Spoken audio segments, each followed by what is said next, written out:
Spectrovision Radio. In 1983, the U.S. Army was in a race with the Soviet Union to create the best psychic spies in the world to gain an upper hand in the Cold War. So the U.S. Army sent out one of their top military intelligence officials and said, learn everything that you can about consciousness and how our reality works, and come back and teach us so we can lay the foundation for our secret spy program.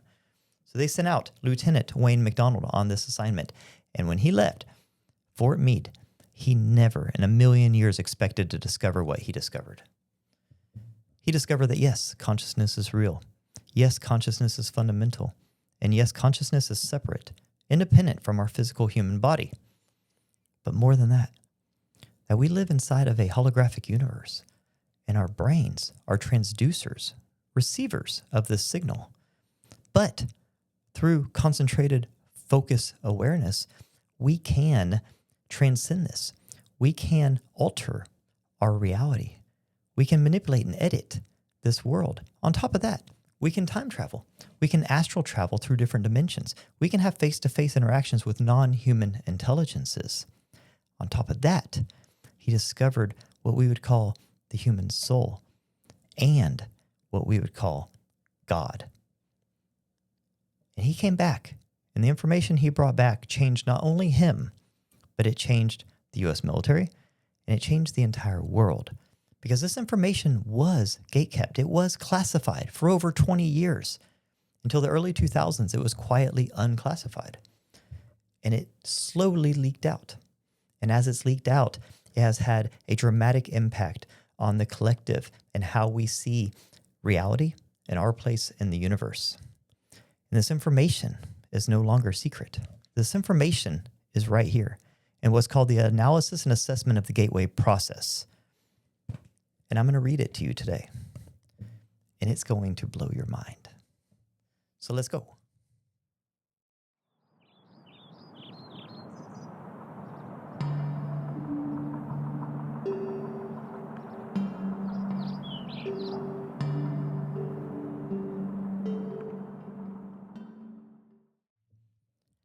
Hello, friends, and welcome to another exciting episode of Conscious Observers. Last week, I did a book report style video on Robert Monroe's second book called Far Journeys. We dove into Loosh, read a couple chapters out of it, and people really liked that format, the sort of book report style. You know, I read a few passages, think of my thoughts on it. And I thought, what better book than this? The analysis and assessment of the gateway process, because this is all about the Monroe Institute gateway process. But it's so much more than that. This is one of my favorite things in the entire world, but it is insanely dense and incredibly hard to understand and read. So I will do my best to read through it while skipping the more confusing and dense parts and just explaining them to you, and then going over word for word the more important parts. Because what you'll see as we get in here is this is not only incredibly high level. I've read this many, many times just to get an elementary grasp of it. But it's also, they almost like create a new definition of the term run-on sentence. I mean, there's just some sentences that go on for multiple paragraphs. It is wild. I don't know what they were thinking when they wrote this. It wasn't ever meant for the average person. This was essentially just an analysis that the lieutenant colonel was going to bring back to his superiors, just basically outlining it's an analysis of everything that he learned. So it was never meant for you and me to read. It's pretty amazing and astonishing, actually, that we're able to read this, because this information is definitely game-changing, world-changing. I mean, it is that big of a deal. So I'm going to do my best to go over it in a very, I almost said entertaining way. And I laugh because this is such dense, dry material, very analytical, very scientific. He took very great care to make sure that he tried to stay out of the esoteric and the occult lanes, because so much of this goes into like the occult and black magic, and so much of those kind of taboo woo-woo areas that he wanted to stay, and he wanted to make it very, very scientific and analytical to the point where it is. Job well done. So I'm going to try to make it as enjoyable as possible, guys. We'll have some fun doing it like we always do. And I will skip over some of the parts that are just sort of like, put you to sleep. But I will tell you what they say, because it's all very important. Now, it starts off to Commander. And I just think it's funny because they don't say the person's name. So, and there's so much information here, but that's just to Commander. U.S. Army Operational Group, Fort Meade, Maryland. Now, let's just stop right there. I know we haven't got very far, but it's important to talk about what Fort Meade is, because this is not just some average base, okay? Fort Meade was the home base of the Army Psychic Unit, which is called INSCOM, okay? INSCOM means U.S. Army Intelligence and Security Command. And they ran not just Project Stargate, which is probably the most famous psychic Army program ever, but also what was called Grill Flame, and Center Lane, and Sunstreak. Sunstreak went on to actually remote view the Ark of Covenant. That'll be another video. I did a TikTok on that, and that went absolutely viral. So, this is Fort Meade, Maryland. All those were headquartered there. On top of that, in the same installation, houses the NSA, okay, the National Security Agency, the Defense Information Systems Agency, and the U.S. Cyber Command. Those are all at Fort Meade. So this is a big deal. Fort Meade and the Army. The Army back then, you got to understand, this is 1983. So the Army back then wasn't just the Army. They took on this role that like basically the CIA plays now. They were very high up in the military intelligence. I mean, they were doing a lot of the stuff back then that the CIA does now. So when we talk about the Army, you can kind of just pretend we're talking about the CIA because it's kind of the same thing back then. So they trained the remote viewers there. I mean, not just any remote viewers. I mean, they trained who all was there? Joe McMonagle, Lynn Buchanan, Paul Smith, Ed Dames, Mel Riley. I mean, some of the top people were there. This is where those guys described their remote viewing rooms being, their protocols were developed, their sessions were done. This is where the classified results were all delivered. This is where they trained all the new viewers, so it was a big deal. When the CIA examined remote viewing, they often came to Fort Meade. So even though SRI was in California, and they conducted like the foundational stuff in remote viewing, that's where Putoff and Targ and all those guys were. The operational remote viewing that the actual Army did was all at Fort Meade. So, back then the CIA and the DIA would task them with finding like hostages and downed aircraft and Soviet military installations and assessing like terrorist threats and that kind of stuff. All that was done from Fort Meade with the remote viewers. But then they got into the more classified stuff, and that's when we got like Grill Flame in the 70s and early 80s, and then Center Lane was in the mid 80s, and then Sunstreak went all the way into the 90s, and that's what eventually, like I said, remote viewed. This has all been public. I have the CIA documents. I'll put it on on my Patreon. But this is where they actually remote viewed the Ark of Covenant, and it's wild. That remote viewing session, the Ark of Covenant, so crazy. That was all done here from Fort Meade. So you just got to know that this is like the genesis. This is sort of where it all began, So it's pretty exciting. Okay, so let's start. This is Wayne McDonald talking to his supervisor through this report. He says, "You tasked me to provide an assessment of the Gateway experience in terms of its mechanics and ultimate practicality. As I set out to fulfill that tasking, it soon became clear that in order to assess the validity and practicality of the process, I needed to do enough supporting research and analysis to fully understand how and why the process works. Frankly, sir, that proved to be an extremely involved and difficult business. Initially, based on conversations I had with a physician who took the Gateway training with me, I had recourse to the biomedical models developed by Ishtok Bentov to obtain information concerning the physical aspects of the process. Then I found it necessary to delve into various sources for information concerning quantum mechanics in order to be able to describe the nature and functioning of human consciousness.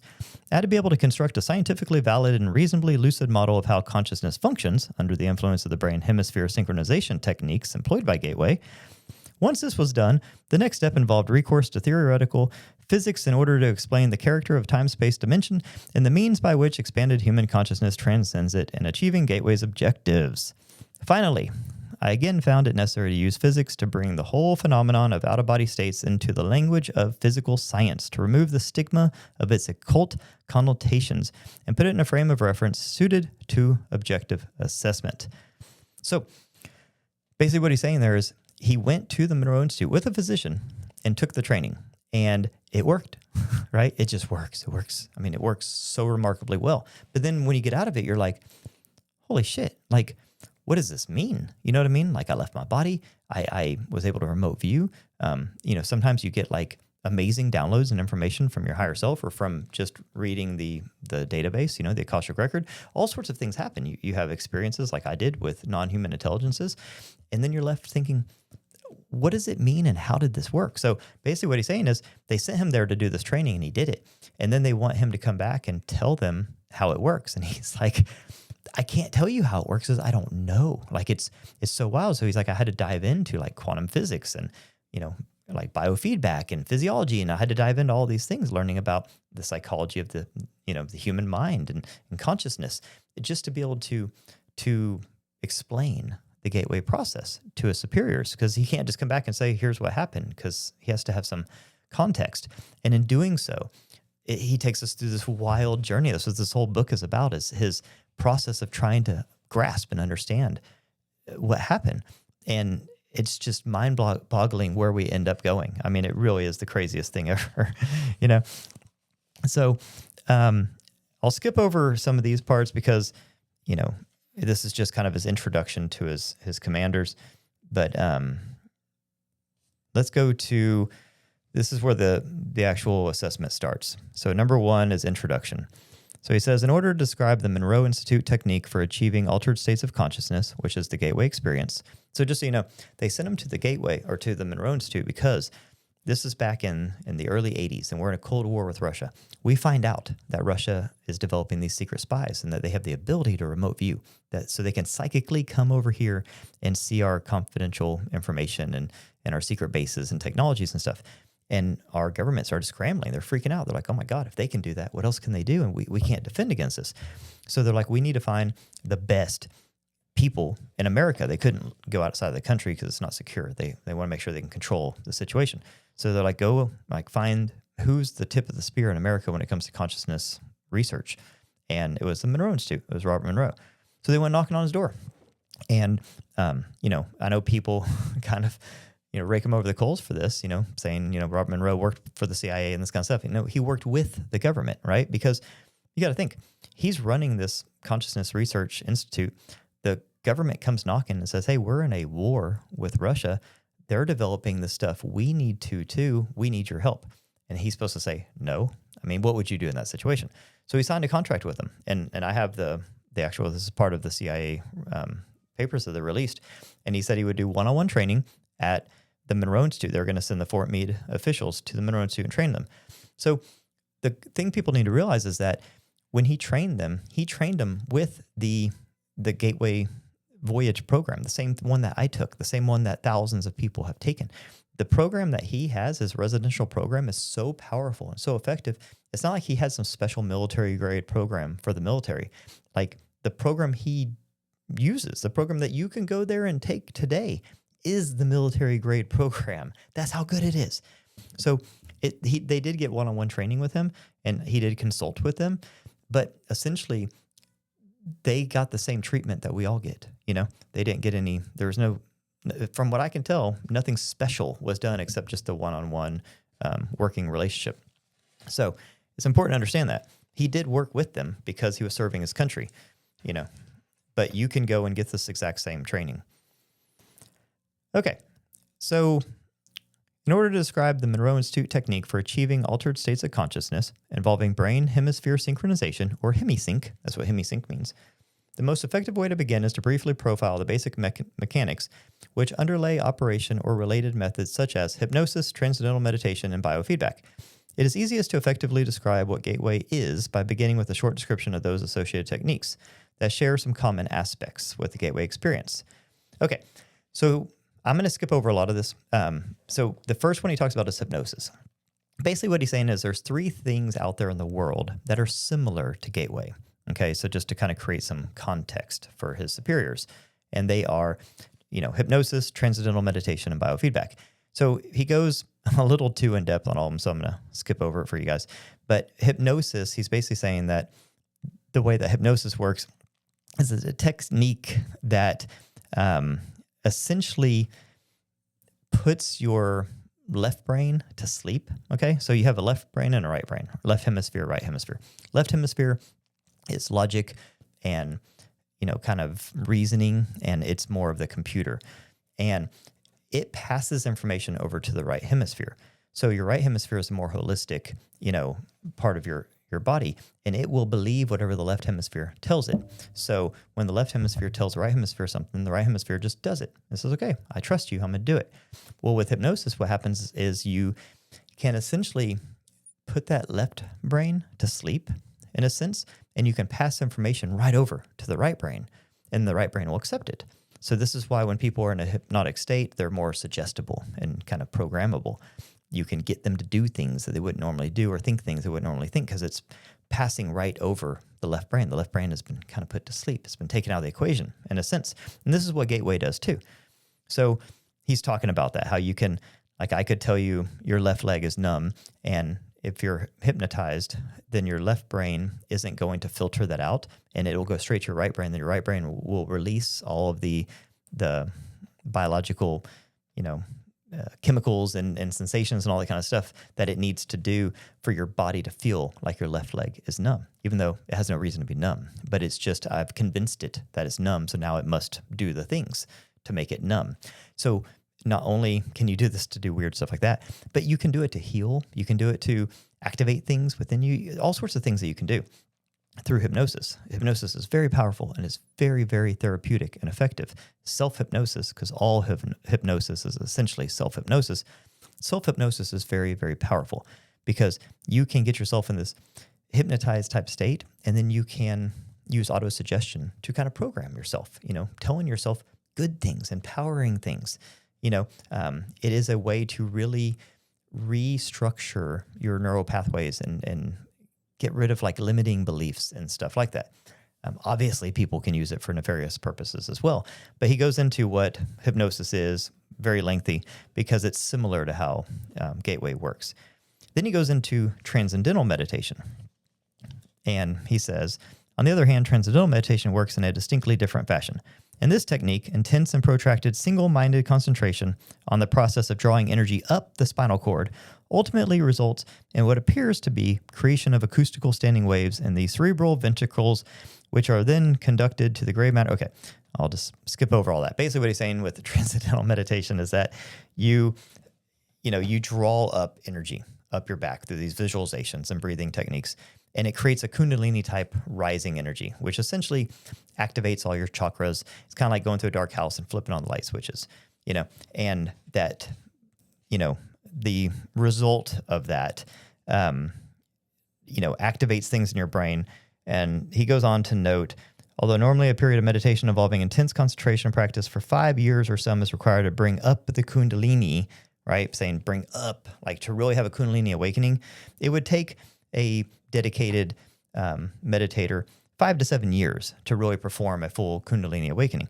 But then he goes on to say that exposure to mechanical or acoustical vibrations in the range of 4 to 7 hertz for protracted periods may achieve the same effect. Now, this is very interesting because this is what sound technology does. It is a artificial way to it's a way to quicken the process of a Kundalini awakening, which, like he said, through meditation would take 5 to 7 years. He's saying through these mechanical or acoustical vibrations, you can do it pretty much instantly, which is amazing. He even uses an example of like someone repeatedly riding in a car whose suspension and seat combination produces that range of vibrations, that 4 to 7 hertz. So just riding in a car that has like, a little up and down, a little squeaky in the springs, if it's at that 4 to 7 hertz, that can do it. There's all sorts, like maybe your air conditioner is operating at this 4 to 7 hertz, cycle over and over. You're like a tuning fork. Eventually you'll tune to that, and you might have a spiritual awakening because of your AC unit. See what I'm saying? So he's saying that there's other ways to do this other than just transcendental meditation, and that's what Gateway does. And then there's biofeedback. That's the third conscious altering methodology. It's a lot more in depth. But essentially what he's saying with biofeedback is that whereas with transcendental meditation and hypnosis, you're trying to put your left brain to sleep or bypass it altogether. With biofeedback, you actively engage it. It's the main thing. And basically you do these things where you use it to focus on a part of your body that you want to heal or change or make some sort of a physical, difference to. And then they use these devices either that read your brainwave state or your temperature or your pulse rate or blood pressure or something like that. And you can see that whenever you think certain things and you think in a certain way, it has this direct physical effect, right? It either raises or lowers your blood pressure or raises or lowers your temperature. You can see your brainwaves change on the screen. So then you get used to your left brain, as opposed to putting your left brain to sleep and having your right brain do everything. You get used to your left brain being able to think about something and then see the physical change on a screen or something like that, a readout. And then it gets it's this biofeedback. I think about something, I get in this state of, focused awareness or consciousness or something, and I see the change. And then as I change my thoughts, this changes. And it's called biofeedback. And when you get really good at that, you can focus on certain things in your body. And they've proven that you can reduce the size of tumors. You can speed up healing. All sorts of amazing things happen whenever you get really good at mastering biofeedback. And we get into that in the Gateway program with stuff called the Energy Bar Tool, body mapping, healing. We can do all sorts of healing modalities just with our thoughts. And it borrows from biofeedback. It's way fascinating. I mean, I was able to do dramatic healing to my body using the biofeedback method and by using Gateway. Miraculous healing that my doctors and myself and nobody could really explain. So I know this stuff works. and there's a lot of evidence in here. He goes into it in depth about, how good it works and why it works and that kind of stuff. Hey friend, hope you're enjoying the episode. Just wanted to break in real quick and tell you about a course that I created called 5D Print Your Reality. This is a manifestation course based on what I learned at the Monroe Institute and the techniques in this wild book that we're going over in today's episode. I used this course to lose over 65 pounds, miraculously heal my body, start a couple successful businesses, and basically live my dream life. And these modalities and techniques are very easy to follow. The course is a whole lot of fun, and you can find it at my website, www.digijordan.com, digijordan.com. Now, back to the show. So then we get to part 5, which is Gateway and Hemi-Sync. Now that we have briefly profiled the basic mechanics of the principal techniques for altering or expanding consciousness, which share some of the objectives and or methods employed in the Gateway experience, we may proceed to focus on what that technique actually involves, okay? Here's where it starts getting really good, y'all. Fundamentally, the Gateway experience is a training system designed to bring enhanced strength, focus, and coherence to the amplitude and frequency of brainwave output between the left and right hemispheres so as to alter consciousness, moving it outside the physical sphere so as to ultimately escape even the restrictions of time and space. I mean, they just throw, we're still in the intro here, but basically saying that, we're able to, it's a training system designed to bring enhanced strength, focus, and coherence to the amplitude and frequency of brainwave output between the left and right hemispheres so as to alter consciousness, moving it outside the physical sphere as to ultimately escape even the restrictions of time and space. I mean, they're just saying it right at the beginning. We're going to escape time and space, which just means leaving this time-space continuum and going into these intervening dimensions where they have different physics. They don't usually have a time factor, and they don't operate in the same spatial kind of mechanics that we're used to here. Things are jerky, they break down. Things that are impossible for us are possible there. And he's talking about doing all this just by basically entraining the left and the right hemispheres of the brain. So it's extraordinary stuff. The participant then gains access to the various levels of intuitive knowledge which the universe offers. I mean, some of these statements are just bonkers, and they're so nonchalant in this because the information gets so much crazier. But he says the participant, which is just Joe Schmo doing Gateway, which at one point was me, then gains access to the various levels of intuitive knowledge which the universe offers. Accesses the Akashic record, the database. What differentiates the gateway experience from forms of meditation is its use of the Hemi-Sync technique, which is defined in a monograph by Monroe Institute trainer Melissa Yeager as, quote, a state of consciousness defined when the EEG patterns of both hemispheres are simultaneously equal in amplitude and frequency. That's what hemispheric synchronization is. Although Hemi-Sync seems to be rather rare and only of short duration in ordinary human consciousness, Melissa Yeager states that audio techniques developed by Bob Monroe can induce and sustain Hemi-Sync with the Institute's basic Focus 3 tapes. She also notes that studies conducted by Elmer and Alice Green at the Menninger Foundation have shown that a subject with 20 years of training in Zen meditation, 20 years training in Zen meditation, that's hardcore training. Those guys train, they meditate every single day for hours.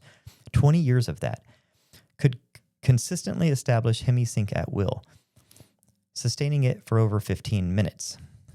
Dr. Stuart Trimlow, a psychiatrist and a research associate at the Monroe Institute, reports that in our studies of the effect of the Monroe tape system on brainwaves, we have found that the tapes encourage the focusing of brain energy. It can be measured as with a light bulb in watts, into a narrower and narrower frequency band. This focusing of energy is not unlike the yoga concept of one-pointedness, which we may translate in Western terms as a single-mindedness. So later we'll get into lamp versus laser. Actually, it's the next one. So let me reread this part up here because I think I butchered it. Okay, no, I didn't. I said it right. So basically what they were saying is they were comparing the Hemi-Sync to somebody who's been like training in Zen meditation for 20 years. That essentially it's when they study those two people, their brainwaves are essentially the same. Whether it's a Zen meditation master or someone doing Hemi-Sync, the brainwave states on like an EEG are going to look identical. And that's pretty astonishing. Okay, so Dr. Trimlow goes on to observe that as the individual gets into the tapes beyond Focus 3, there is a gradual increase in brainwave size, which is a measure of brain energy or power. So Focus 3 isn't even part of Gateway. Focus 3 is just base level Hemi-Sync. So basically they're saying is as you get into the higher focuses, like 10, 12, 15, 21, that the brainwave size grows, and that's a measure of the brain energy or power. So your brain power is growing. That's why the experiences get so much more intense. So now we get into one of my favorite parts, because this is very practical. It's called lamp versus laser. So Melissa Yeager uses a metaphor to help clarify the process involved in the use of Hemi-Sync in the Gateway experience. She points out that the human mind in its natural state may be likened to an ordinary lamp, which extends energy in the form of both heat and light, but in a chaotic, incoherent way, which diffuses its energy over a wide area of rather limited depth. I mean, we all know what a lamp looks like, okay? A lamp is going to light one part of your room. It's not going to light, the whole house or the neighborhood or a state, okay? It's very limited, but 360 degrees, okay?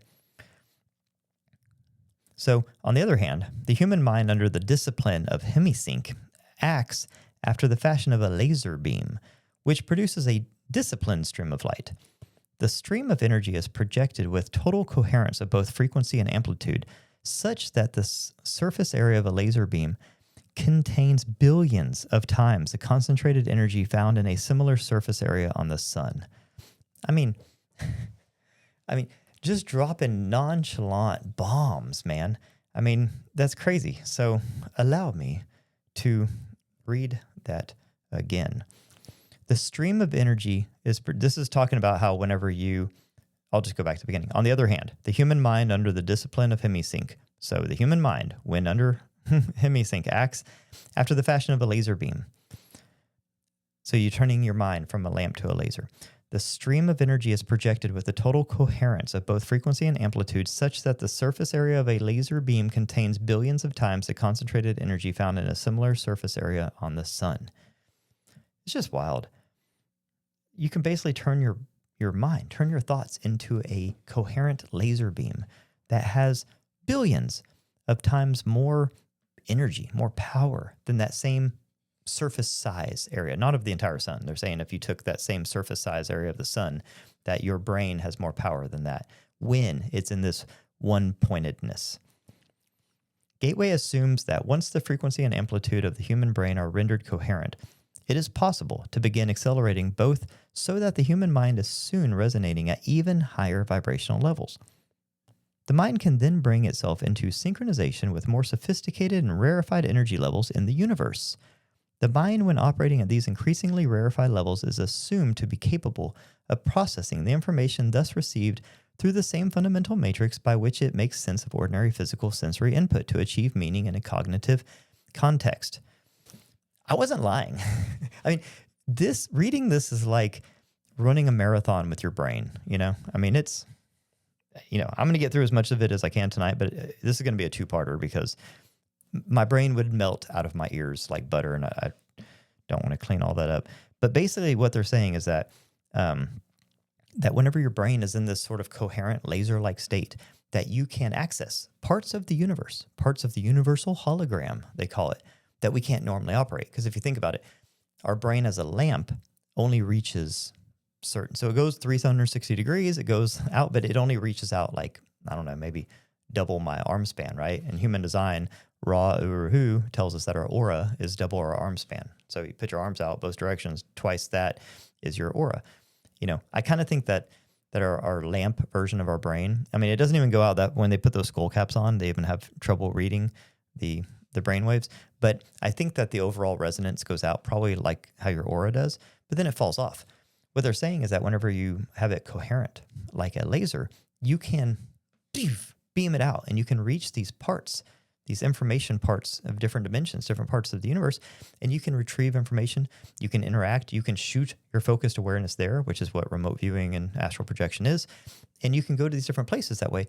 And when you bring back that information, when you come back and you're rendering it, you're processing it, you're thinking about it, you're compartmentalizing it and storing it, that you're using your same faculties. You're using your normal transducer. You're using your normal consciousness to do all this.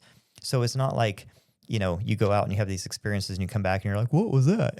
You know, like you fully remember everything. You're lucid, you're aware, and you can comprehend it. You can conceptualize it. You can process it. You can be like, I know what happened. You know, it's crazy. It's all crazy, guys. I'm probably going to say that quite a bit through this.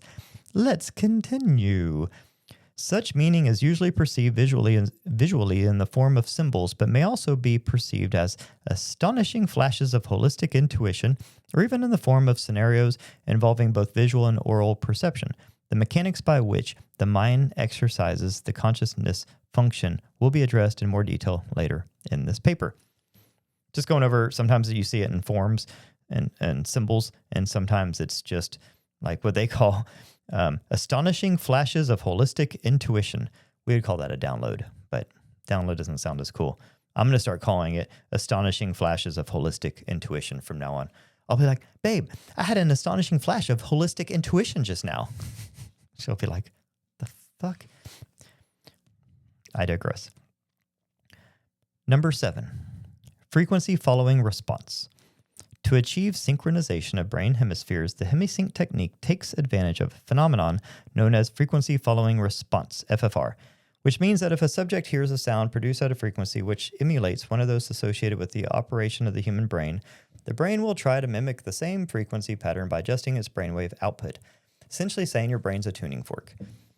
Therefore, if the subject is in a fully awake state but hears sound frequencies which approximate the brain output at the theta level, the subject's brain will endeavor to alter its brainwave pattern from the normal beta to the theta level. This is exactly what Hemi-Sync does. They figured out what different, brainwaves are at different brainwave states, so like theta, alpha, beta, all that kind of stuff. And then when they make the tone in that exact frequency and you listen to it, your brain is like, oh, well, I wasn't tired, but, now it like tricks it. And it's like, I got to get into theta now because, that's where I'm vibrating at now. I'm humming at that. And so that's how you can like just real quickly and easily get into these brainwave states just through sound because your brain acts like a tuning fork. That's what frequency following response is. Since the theta level is associated with sleep, the subject concerned may progress from a fully awake to a sleep state, provided that he does not consciously resist. That means that you can consciously resist, okay? And Robert Monroe is very clear about that. He's like, we can't make you do anything, okay? At any time, you can take the headphones off, you can just snap out of it, and get out of it. Like, this is not one of those things where it's like, they're not drugging you or something. You know what I mean? You have full 100% control through your consciousness, because a lot of this is at the subconscious level. So you can consciously resist it. It's very important for people to understand. Like, this is not like some sort of a, mind control thing. You always have conscious control. And they say that explicitly right there. But supposing that you're doing this purposely, you're not going to consciously resist it. And if you don't consciously resist it, you will slip into, so it says, as the brain strives to entrain its wave frequency output with the one which the person hears. Since these brainwave frequencies are outside the spectrum of sound, which can be heard in pure form by the human ear, Hemi-Sync must produce them based on another phenomenon known as the brain's capacity for deducing beat frequencies. This is where binaural beats come from. If the human brain is exposed to one frequency in the left ear, which is 10 hertz, below another audible frequency played in the right ear, rather than hearing either of the two audible frequencies, the brain chooses to hear, quote unquote, hear the difference between them, the beat frequency, thus availing itself of the FFR phenomenon using, okay, I'll just tell you what this means, because it goes on. So binaural beats operate this way. So say theta brainwave stays like 7 hertz, okay? Your brain can't hear 7 hertz. Like if I played a 7 hertz, tone to you, you wouldn't hear it. It's inaudible. So it doesn't work. But what I can do is I can play 100 hertz in one ear and 107 hertz in the other ear, and your brain splits the difference, and it will start humming along at that 7 hertz. It's just the way that it works. It's like a tuning fork. So if I want to get you into a 7 hertz state, which is theta, then instead of playing a 7 hertz tone, I'd play 100 in one ear and 107 in the other ear. That's what a binaural beat is, okay? And it uses this kind of principle of frequency follow and response, which essentially just means that your brain's a tuning fork, and it will split the difference, and it will synchronize to that 7 hertz.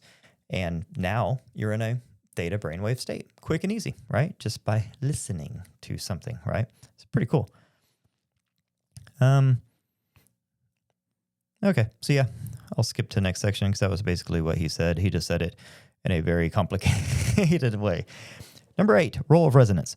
However, brain coherence through entrainment to beat frequencies introduced via stereo headphones is only part of the reason why the gateway system works. It is also designed to achieve the physical quietude characteristic of deep transcendental meditative states, which brings about a complete alteration of the fundamental resonance pattern associated with the sound frequencies produced by the human body.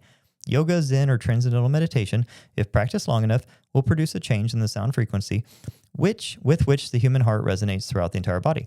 According to Bentov, this change in resonance results from elimination of what the medical profession calls the bifurcation echo, so that the sound of the heartbeat can move synchronously up and down the circulatory system in harmonious resonance approximately 7 times a second. Bentov describes the role played by the bifurcation echo as follows. I'm going to read what he says, then I'm going to tell you a couple things, because this, and I don't say this lightly, this actually saved my life, and I'll explain why in just a second. When the left ventricle of the heart ejects blood, the aorta, being elastic, balloons out just beyond the valve and causes a pressure pulse to travel down along the aorta. When the pressure pulse reaches the bifurcation in the lower abdomen, which is where the aorta forks into to go into the legs, part of the pressure pulse rebounds and starts traveling up the aorta. If in the meantime the heart ejects more blood and a new pressure pulse is traveling down, these two pressure points will eventually collide somewhere along the aorta and produce an interference pattern. Okay. Now, when I got into Hemi-Sync, I had just got out of the hospital. I had a very bad experience, and I was basically dying. And my blood pressure was crazy high, 200 over 100. I didn't even know it can get that high. And I had to do something to heal. And when I got out of the hospital, my doctor was like, dude, you're in bad shape. I mean, organ failure, everything, pancreatitis. I mean, my heart was about to explode. Lots of things going on. And we tried all these medicines, we tried diet, exercise, tried everything. Nothing worked. And the clock was ticking. I mean, every time I went to the doctor, they're like, you're still alive? It was like that. So I was like, shit. And they're like, they told me to try transcendental meditation. TM had partnered up with American Heart Association and yada, yada. And I tried it and I didn't like it. I'm not knocking it. If you use it, great. It just didn't resonate with me. So I was like, I was hyperactive. I was having all sorts of problems. And I was like, I need something more powerful than this. So I started searching online, and that's when I found Hemi-Sync. And one of the things that I discovered about Hemi-Sync when I dove into Ishtok Bentov, because he was talking about this, was how, because I was like, how does meditation work? Because people will tell you meditate and it lowers your blood pressure. But like my left brain was like, how? Like, explain to me. And the doctor couldn't do it. Nobody could do it. No one could explain how. They're like, it just relaxes you, man. But I'm like, a lot of shit relaxes you. So I learned it's the bifurcation echo. What happens is your heart beats, boop. When it beats, you have all these like arteries and veins coming out of it, right? They're like tubes, like pipes. So you have a big pipe that goes straight down. When it gets to your crotch, it splits into two to go down your legs. Now, when that beat, so let's say this is that tube, your heart beeps and it goes whoop, like that. When it gets to the bottom and it splits in half and goes back, down each pipe into your legs.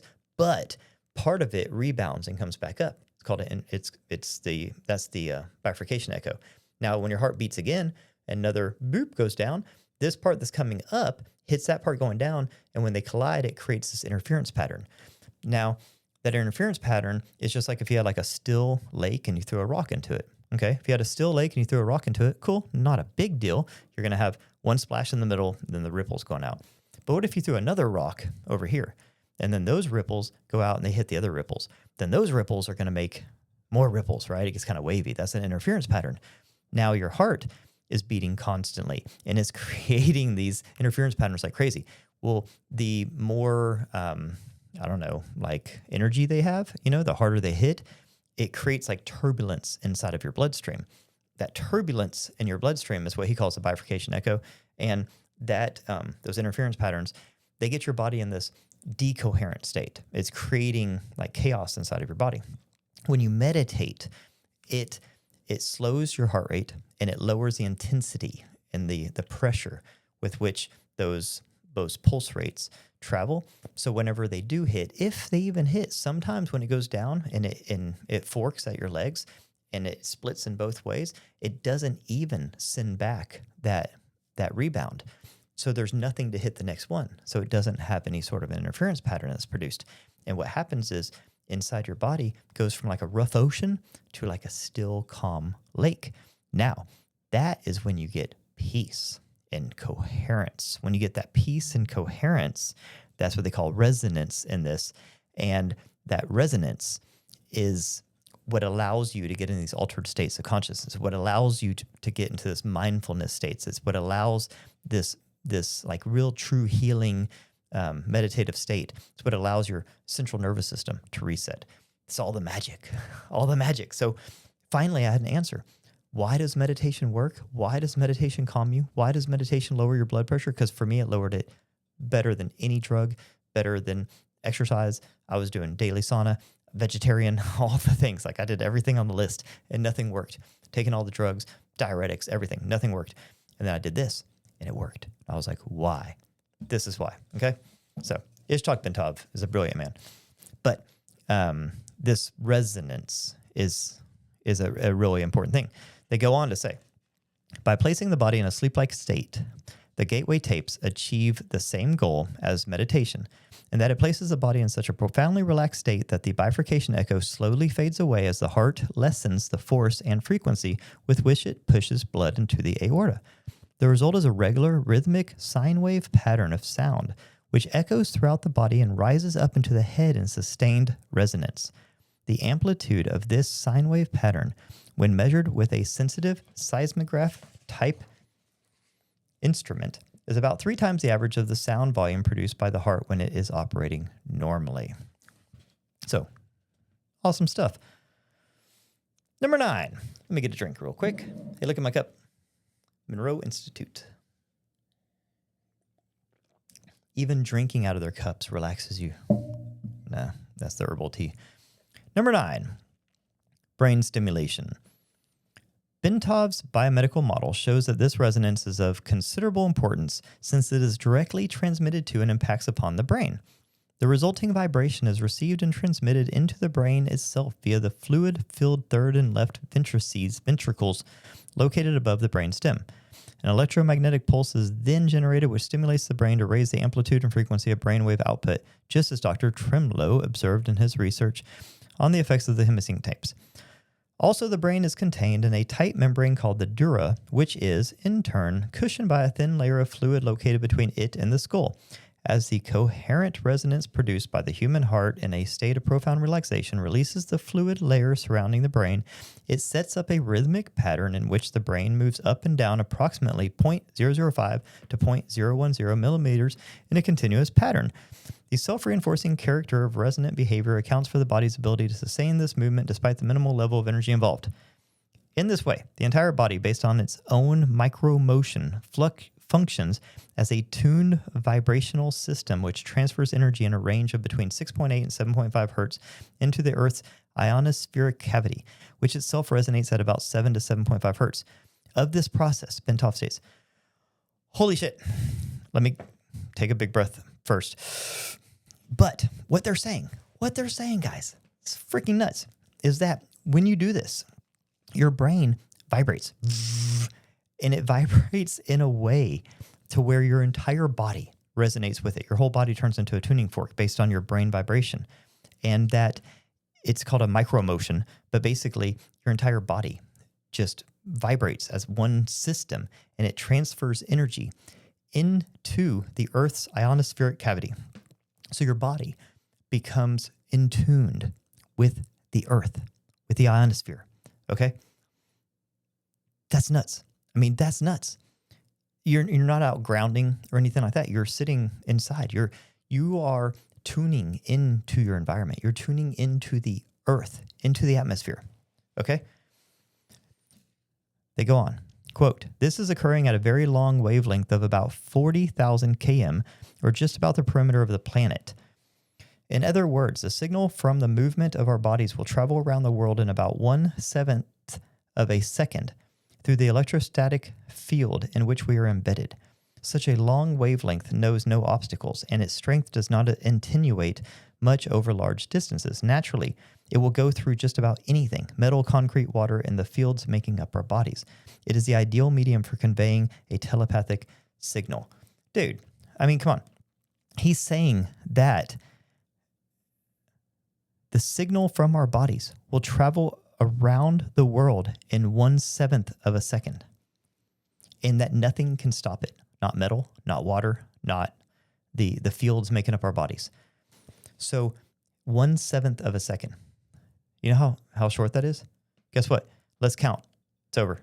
I mean, I couldn't even count to one. 1/7 of 1 second is what it takes for your signal to go around the world, which means you can send a telepathic communication or receive a telepathic communication almost instantaneously. 1/7 of a second is practically instantaneous. That's wild. And nothing can stop it. It goes through everything. But you have to be in this state, you know. You have to your brain has to be vibrating, jiggling up there in its little jello ball, but in a very specific, state of resonance. Consequently, the gateway process is designed to rather rapidly induce a state of profound calm within the nervous system and to significantly lower blood pressure to cause the circulatory system, skeleton, and all other physical organ systems to begin vibrating coherently at approximately 7 to 7.5 cycles per second. The resulting resonance sets up a regular repetitive sound wave which propagates in consonance with the electrostatic field of the earth. I mean, just throw in some fucking adjectives, like make it sound good. But that's what you have me here for, right? Okay. So that's just nuts, guys. That's nuts. So, I mean, they tell you right there that it significantly lowers blood pressure. Yeah. So what it's doing, the reason it's lowering your blood pressure is because it's getting your entire body, every system in your body, your respiratory system, your circulatory system, every single system in your body, it wants to be in perfect resonance, okay? So it's tuning everything in your body. So if something's out of tune, out of resonance, it's going to tune it. So if your blood pressure is really high, it's like, okay, well, we have to get that in tune, right? We have to get everything in tune. It's like, remember those old equalizers, like back in the day? I don't know. Some of y'all might be my age or older, so you can relate. The kids, figure it out. Google it. Equalizer. We had these little like knobs. So like on our radios, we got to, adjust all the different settings and not just treble and bass and mid, but like all. I mean, I remember those old boom boxes that you'd put on your shoulder and stuff. They would have like the cool ones would have like 20 different levels, and we didn't even know what most of them were. You would just tinker with them. Anyways, whole point is that like when you're doing this, it's almost like all those levers and all those little things are at different states, and you want them all in the middle, right? So when you're doing this, you're entraining your body and it's getting them all in the level. So if your blood pressure's high or your breathing's out of whack or your brain's scrambled, all your stuff is wacky, it's going to get everything just in a nice neutral state, because that's what it's trying to do. It's trying to tune everything so that it can turn you into this finely tuned instrument so that you can like do all this crazy shit that we're about to learn, okay? Let's continue. Energy entrainment, number 10. The next section is called holograms. So hang in there, guys. Get into the good stuff. I mean, it's all good. It's all good. Energy entrainment. As the body is turned into a coherent oscillator, vibrating in harmony with the surrounding electrostatic medium. That's the other crazy thing, is you're not just like in tune with yourself, you're in tune with the earth. Like it's like the earth is like a super tuner, and you're tuning into it, which just amplifies everything. Can't be overstated. As the body is turned into a coherent oscillator vibrating in harmony with the surrounding electrostatic medium, the specific exercises included in the Gateway tapes enjoin the participant to build up the energy field surrounding his body, presumably by using energy from the Earth's field, which the body is now in training because of its ability to resonate with it. This puts the body's energy field into homogeneity with its surrounding environment and promotes movement of the seat of consciousness into the surrounding environment, partly in response to the fact that the two electromagnetic medians are now a single energy continuum. That means that your consciousness can now leave your body and merge and join with Earth, with Gaia, with the collective consciousness. If you want. Sounds like fun. Thus, the same process which moves the brain into focused coherence at steadily higher levels of frequency and amplitude so as to entrain analogous frequencies in the universe for data collection also promotes enhancement of bodily energy levels to a point adequate to permit the subject to experience an out-of-body movement when he is ready to do so. More will be said about this topic later. In addition, by resonating with the Earth's electromagnetic sphere, the human body creates a surprisingly powerful carrier wave to assist the mind in communication activity with other human minds similarly tuned. I mean, most people just kind of read through this and you have to parse through this stuff because you could just, by the time you get to the last sentence, your brain's kind of mush anyway. So I imagine most people read 90% of that paragraph and by the last sentence, they're like, yeah, let's go on to the next. But when you skip that last sentence says, by resonating with the Earth's electromagnetic sphere, the body creates a surprisingly powerful carrier wave to assist the mind in communication activity with other human minds similarly tuned. Which means other people out there that are doing the same crazy shit that you are, you can now telepathically communicate with them. That's pretty cool. Because it's not just Hemi-Sync that does this. At different points in your sleep, this happens. When you're meditating, I'm sure there's all sorts of different, modalities like psychedelics and stuff that do the same thing, where you can have mind-to-mind communication, nonverbal communication, telepathic communication, not just with people around you, anyone in the world, as long as they're tuned to the same frequency as you. Because remember, our brains are just transducers, they're receivers of this carrier wave. They're antennas, okay? We're all just like radio sets with our antennas up, But like normally in a normal state of consciousness, we're only tuned to a few stations, like the shitty ones. But whenever you do this stuff, then you pick up all the good stations, all right? Number 11, consciousness and energy. Before our explanation can proceed any further, it is essential to define the mechanism by which the human mind exercises the function known as consciousness, and to describe the way in which that consciousness operates to deduce meaning from the stimuli which it receives. To do this, we will first consider the fundamental character of the material world in which we have our physical existence in order to accurately perceive the raw stuff with which our consciousness must work. The first point which needs to be made is that the two terms, matter and energy, tend to be misleading if taken to indicate two distinctly different states of existence in the physical world that we know it. Indeed, if the term matter is taken to mean solid substance as opposed to energy, which is understood to mean a force of some sort, then the use of the former is entirely misleading. Science now knows that both the electrons which spin in the energy field located around the nucleus of the atom and the nucleus itself are made up of nothing more than oscillating energy grids. This is true. Electrons are just probability distribution fields. They don't actually exist. Solid matter, in the strict construction of the term, simply does not exist. I mean, I remember the first time I realized that nothing really exists. I mean, really, like if you take anything, this desk, this book, anything, and you drill down to the subatomic level and keep drilling, you're just going to find oscillating energy grids, vortices of energy. You're not going to find particles or things. There's not like little BBs bouncing around like they used to think. And when you understand that about the world, it changes everything. Solid matter in the strict construction of the term simply does not exist. Rather, atomic structure is composed of oscillating energy grids surrounded by other oscillating energy grids, which orbit at extraordinarily high speeds. In his book, Stalking the Wild Pendulum, amazing book, Ishtok Bentov gives the following figures. The energy grid, which composes the nucleus of the atom, vibrates at approximately 10 to the 22nd power of hertz, which means 10 followed by 22 zeros. At 70 degrees Fahrenheit, an atom oscillating at the rate of 10 to 15 hertz, an entire molecule composed of a number of atoms bound together in a single energy field vibrates in the range of 10. A live human cell. A lot of numbers. The so-called states of matter are actually variances in the state of energy, and human consciousness is a function of the interaction of energy in two opposite states, motion versus rest, in a manner described in the following paragraph. Basically, I skipped over a lot of that because it just gets into like crazy numbers. But he's basically just talking about that, everything is just atoms vibrating, and at different frequencies. And depending on the different frequency, it's going to form a different type of matter. Solids, gases, liquids, yada, yada, yada. But essentially, none of that stuff exists. It's just, energy vibrating at different ranges. Number 12, holograms. Energy creates, stores, and retrieves meaning in the universe by projecting or expanding at certain frequencies in a three-dimensional mode that creates a living pattern called a hologram. This is the holographic universe theory. The concept of the hologram can be most easily understood by using an example cited by Bentov in which he asks the reader to visualize a bowl full of water into which 3 pebbles are dropped. As the ripples created by the stimulus entry of the 3 pebbles radiates outwards towards the rim of the bowl, Bentov further asks the reader to visualize that the surface of the water is suddenly flash frozen so that the ripple pattern is preserved instantly. The ice is removed, leaving the 3 pebbles still laying at the bottom of the bowl. Then the ice is exposed to a powerful coherent source of light, such as a laser. The result will be a 3-dimensional model or representation of the position of the 3 pebbles suspended in midair.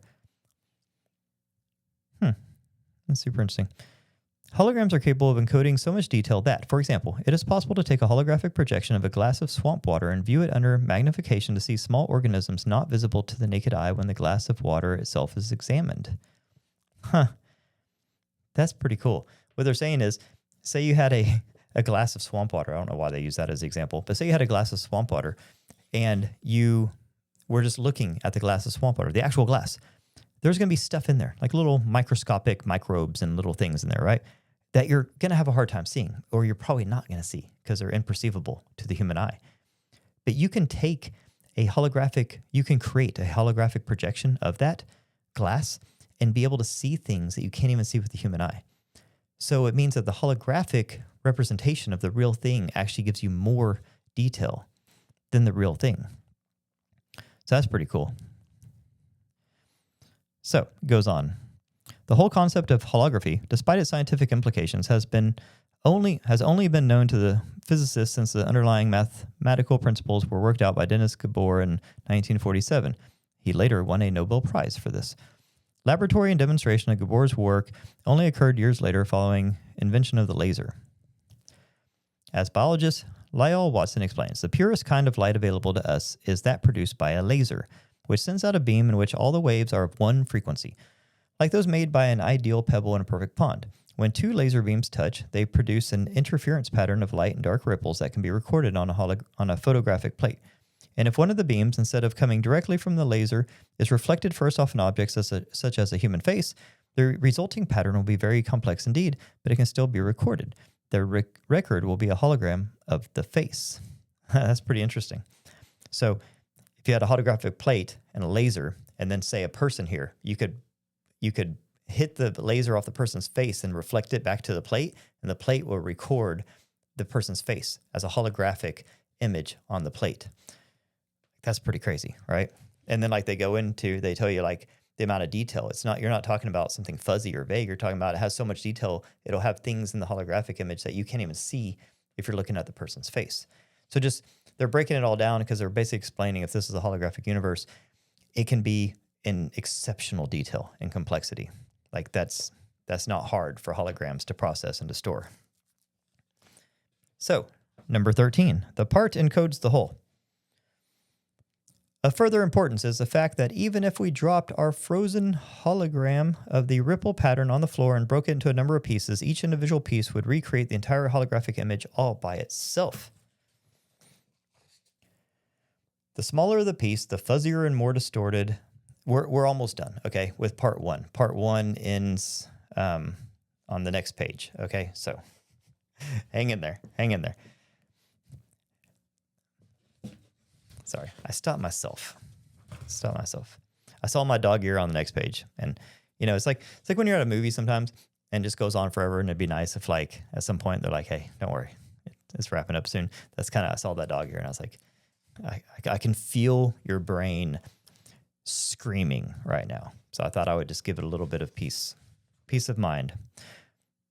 Okay, so like they're saying, I don't know why there's better metaphors out there, visuals, like the swamp water and pebbles in a lake. But anyways, just basically what they're saying is, say you had a holographic plate and it had something on it, right? Like what's going to be on it? What's cool? Pokemon. There's a Pokemon face on it, right? And you smashed it on the ground into a million pieces. And you took one of those little pieces and you shined a laser through it. It would project that same Pokemon face. I don't even know why I said Pokemon. I don't even like Pokemon. Anyways, fill in the blank. But basically, the part encodes the whole. So that's what's cool. It's like a fractal universe. So you can have a holographic universe that also adheres to the fractal universe principles. So it goes on. The smaller the piece, the fuzzier and more distorted would be the resulting holographic projection, but the fact remains that a whole projection would nonetheless be made. So every single piece of the holographic plate that we just shattered, every piece has all of the whole. It's kind of like every cell in our body has the DNA blueprint for our entire body. That's how you can do cloning. You can like take that cell and you could figure out the entire genetic blueprint for your entire body. Every single cell carries that. We are fractals. We are holograms, okay? Everything is. That's what this is saying. And you can recreate the whole, but it's going to be a little bit lower quality. So it's kind of like how they say we're pieces of God, like we have a piece, a spark of divinity within us kind of a thing. So that's basically what they mean is that when God created us, Creator created us, like I talked about in the last video, when you get into the loose chapters and Far Journeys by Robert Monroe, he talks about how, he's told that our Creator created us, but our Creator was created by another Creator, and they were created by another Creator, and that there's a little piece that's passed down in each one.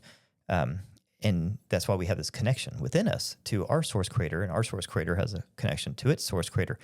And the whole point is it's based on this fractal holographic theory that each piece encodes the whole, but at a lower quality. So we would be a slightly lower resolution than our creator. They would be a slightly lower resolution than their creator, but we all still have that piece in us, that spark of divinity, that piece of the original within us. That's how we can be individual, but all still a part of the whole as well. And we find out that the whole universe uses this principle. The key to creating any hologram is that energy and motion must interact with energy in a state of rest. In the foregoing example, the pebbles represent energy and motion, while the water, before its agitation by the pebbles, represents energy at a state of rest. Okay.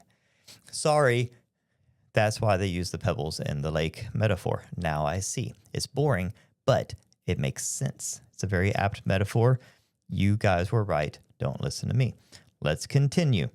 To activate or, in effect, to perceive the meaning of a hologram, energy, in this case a coherent light source such as a laser beam, must be passed through the interference pattern generated by interaction between the moving energy and the energy at rest. In the simple example given by Bentov, this requirement was fulfilled by holding the frozen interference pattern in front of the coherent light to project the three-dimensional holographic image into space.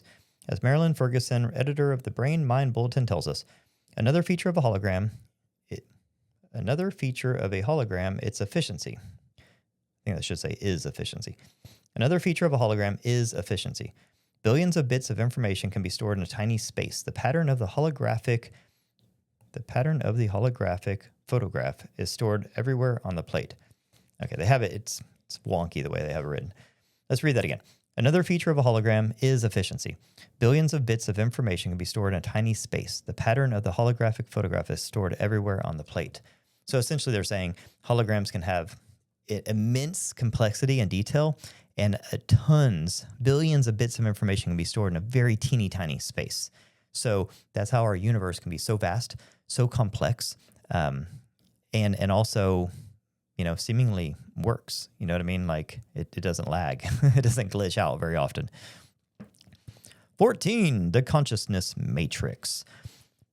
And this is where this little picture, let's see if you can see it, but that picture there is kind of like the most famous picture image from this book thing.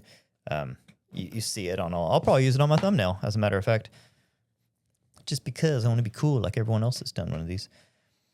The consciousness matrix. The universe is composed of interacting energy fields, some at rest and some in motion. It is, in and of itself, one gigantic hologram of unbelievable complexity. According to the theories of Karl Pribram, a neuroscientist at Stanford University, and David Bohm, a physicist at the University of London, both of them amazing people, and I really love, especially Pribram's theory of the holographic brain and how all that works. Anyways, the human mind is also a hologram which attunes itself to the universal hologram by the medium of energy exchange, thereby deducing meaning and achieving the state which we call consciousness. With respect to states of expanded or altered consciousness, such as Gateway uses, the process operates in the following way. As energy passes through various aspects of the universal hologram and is perceived by the electrostatic fields which comprise the human mind, the holographic images being conveyed are projected upon those electrostatic fields of the mind and are perceived or understood to the extent that the electrostatic field is operating at a frequency and amplitude that can harmonize with and therefore read the energy carrier wave pattern passing through it. Changes in the frequency and amplitude of the electrostatic field, which comprises the human mind, determines the configuration and hence the character of the holographic energy matrix which the mind projects to intercept meaning directly from the holographic transmission of the universe. Then, to make sense of what the holographic image is saying to it, the mind proceeds to compare the image just received with itself. Specifically, it does this by comparing the image received with that part of its own hologram which constitutes memory. By registering differences in geometric form and energy frequency, the consciousness perceives. Quote, contrary to what everyone knows is so, it may not be the brain that produces consciousness, but rather consciousness that creates the appearance of the brain. Boom! Now what the fuck does all that mean? Basically what they're saying is that you're constantly receiving information and comparing that information with what you already know. So you have this we don't think. I'll just stop there. We don't think. End of story. No, we don't think that memory is stored in the brain. We think that there's temporary memory. You know how your computer has memory, but then you can have an external hard drive. So imagine your brain like that. You have a limited amount of local memory. You gotta remember stuff quickly and be able to recall things quickly. What's my password and where are my keys and what's the code to the lock on my front door, that kind of stuff. That's probably kept here in the local memory. But your memory, that's kept in the field, in the cloud, kind of like the external hard drive. So what they're basically saying is that as you move through life and as your brain, which is a hologram, is interacting with the universal hologram, it is constantly transmitting and receiving information and comparing things, and is comparing what it sees to what it already has stored, right? So we have a stored memory bank of the world and of reality and all this stuff. So as we see, we don't have to render much because it's already kind of rendered, right? It's like I make websites and stuff. So when you make a website and somebody visits your website, it loads the website on their browser and it caches it. Okay, if you've ever wondered what caching is, that's what caching is. So what it does is it stores that memory. So if on my computer I go to your website, the first time I visit it, it's going to store and cache your website on my computer. You know why?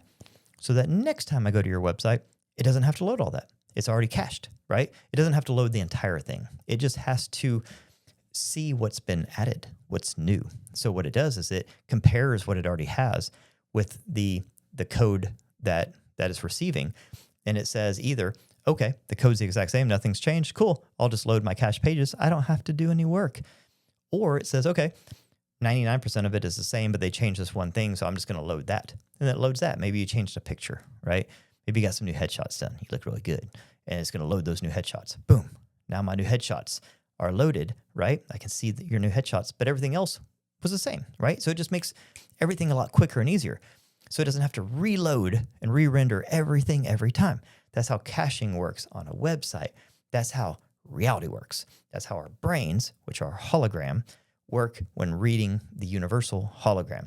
All it does is search for things that are new, right? And it renders those things. It doesn't render everything. That's what's called the consciousness matrix. And that all has to do with your left brain, right brain, like we talked about earlier. The left brain's like the filter. It analyzes everything. It has spatial awareness. It recognizes everything and all that, and it's bringing all that information in. And it has to pass it through to the right brain. And if it gets to the right brain's like, okay, it already went through the left brain. The left brain, is very, what do you want to call it? It's hard to get things through. Okay. There's a word I'm looking for, but my brain is mush, guys. I mean, it's like running a marathon with your head. So we'll just skip. It would have sounded really good if I could have thought of the word that I wanted to say. But anyways, so the left brain just passes that through to the right brain, then the right brain acts on it. So as the left brain is like scanning and analyzing the universe, looking for differences, if it doesn't see any differences, then the right brain can just act as normal. But if it sees a difference and it's like, ooh, this is different, then it passes that on. And through these kinds of things, you can, like what Robert Monroe says, is Hemi-Sync acts as a surrogate left brain. And so what it does is it puts the left brain to sleep until it gets to this altered state of consciousness, and then it activates the left brain, which is super interesting, the way he describes it. But essentially, that's how the brain, the consciousness, or the brain works in reference to consciousness, is that it's just, this is a hologram, that's a hologram, and they're interacting with each other. Now, that's at the base level. And then we get into the more advanced stuff, the brain in phase. Okay, that's just daily walking around, like day-to-day conscious awareness. 15 is brain in phase. The consciousness process is most easily envisaged. Sorry, guys. Keep it together. We're almost there. If we picture the holographic input with a three-dimensional grid system superimposed over it such that all of the energy patterns contained within can be described in terms of three-dimensional geometry using mathematics to reduce the data to two-dimensional form. Bentov states that scientists suspect that the human mind operates on a simple binary go, no-go system, as do all digital computers. Everything seems to be binary. Everything is zeros and ones. It's really wild when you get down to it. Therefore, once it superimposes a three-dimensional matrix over holographic information it wishes to interpret and reduces that information mathematically to two-dimensional form, it can completely process it using its fundamental binary system, just as comparison between the data, skipped a whole line there. Back up. Therefore, once it superimposes a three-dimensional matrix over holographic information it wishes to interpret and reduces that information mathematically to two-dimensional form, it can completely process it using its fundamental binary system, just as any computer made by hand of man can process volumes of data and make various comparisons between the data and information stored in its digital memory. Our minds operate in the same way, perceiving by comparison only. Okay, I already explained all this. I got ahead of myself. Bentov states the proposition this way. Our whole reality is constructed by constantly making such comparisons. Whenever we perceive something, we always perceive differences only. Really interesting. In states of expanded consciousness, the right hemisphere of the human brain, in its holistic, nonlinear, and nonverbal mode of functioning, acts as the primary matrix or receptor for this holographic input. Wow. By operating in phase or coherence with the right brain, the left hemisphere provides a secondary matrix through its binary, computer-like method of functioning to screen further the data by comparison and reduce it to a discrete two-dimensional form. I'm going to read that again so I understand it. In states of expanded awareness, okay, so we're talking about not just normal conscious waking life. This is expanded awareness. The right hemisphere of the human brain in its holistic, nonlinear, and nonverbal mode of functioning acts as the primary matrix or receptor for this holographic input, while, by operating in phase or coherence with the right brain, the left hemisphere provides a secondary matrix to its binary computer-like method of functioning to screen further the data by comparison and reduce it to a discrete two-dimensional form. So it flips it. Because as you remember, in our normal waking conscious life, our left brain is sort of first. It's what looks for differences, and then it passes those on to the right brain. What this is saying is that when we get into states of expanded consciousness, which is the whole point of Gateway, the right hemisphere of the human brain is the primary matrix or receiver for this holographic input. So it becomes first. So we're more at this holistic, intuitive, creative level at that point. It's no longer this logical binary zeros and ones, go or no go system that we operate in waking conscious life. Now we're now on the other side where we're operating primarily from the creative, holistic, intuitive part, which is the right brain. That is the primary matrix, the primary receiver.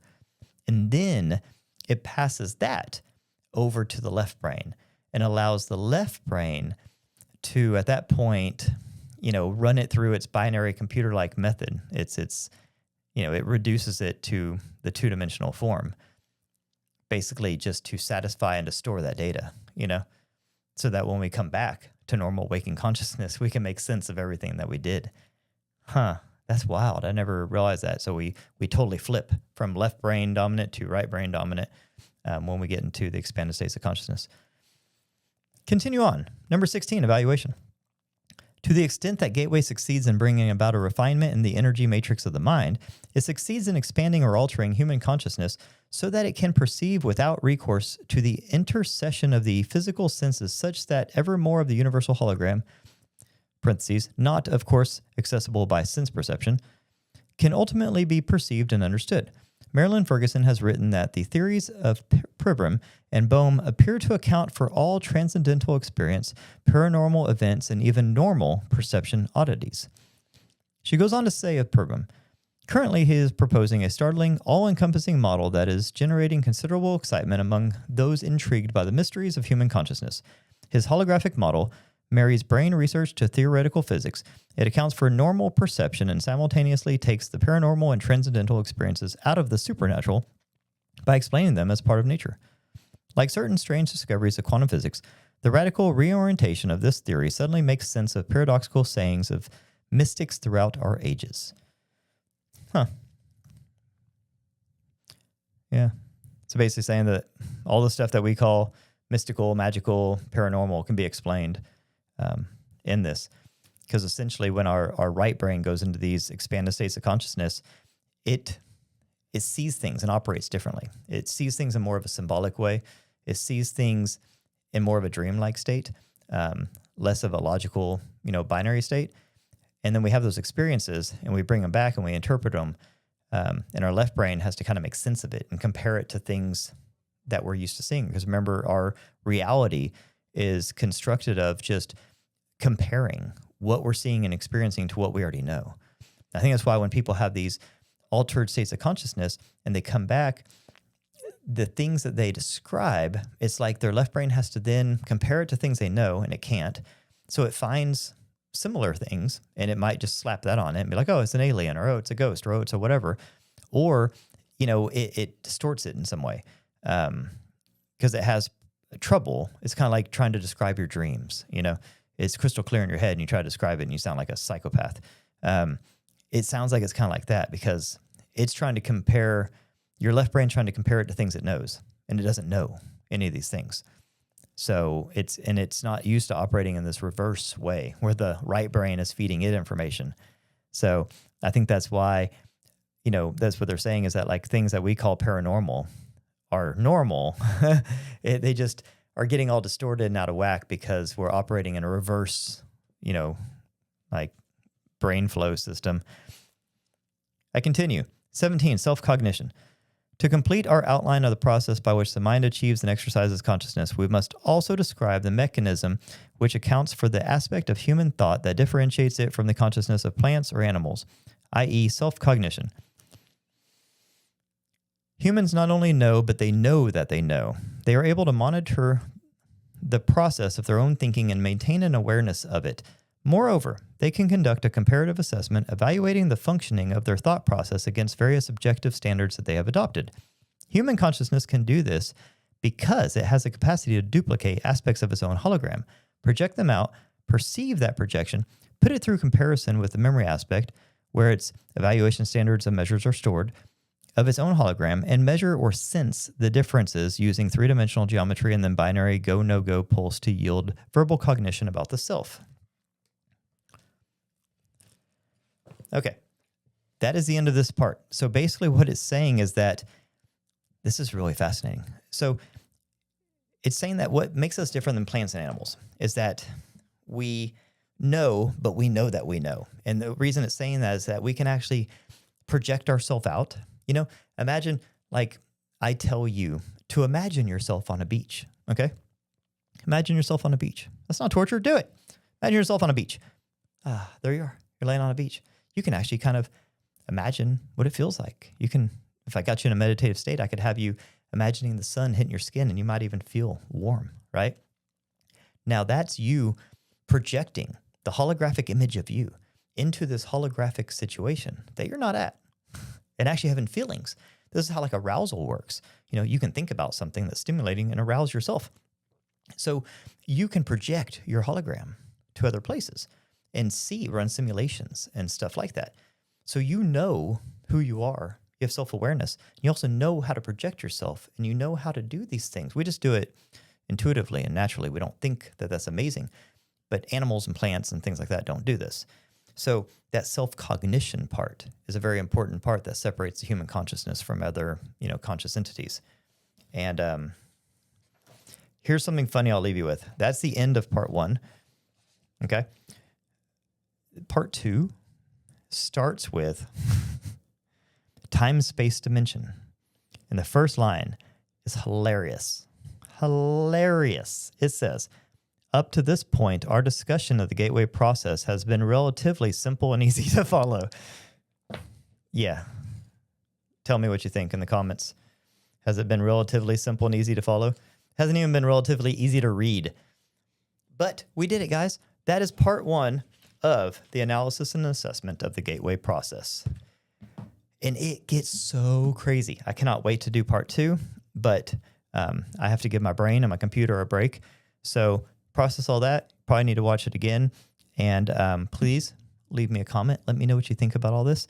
Please share this, and let's spread the word. And I will be back in 2 days to do part 2. So drink lots of water, get lots of rest. And as always, love you guys. Thanks for watching.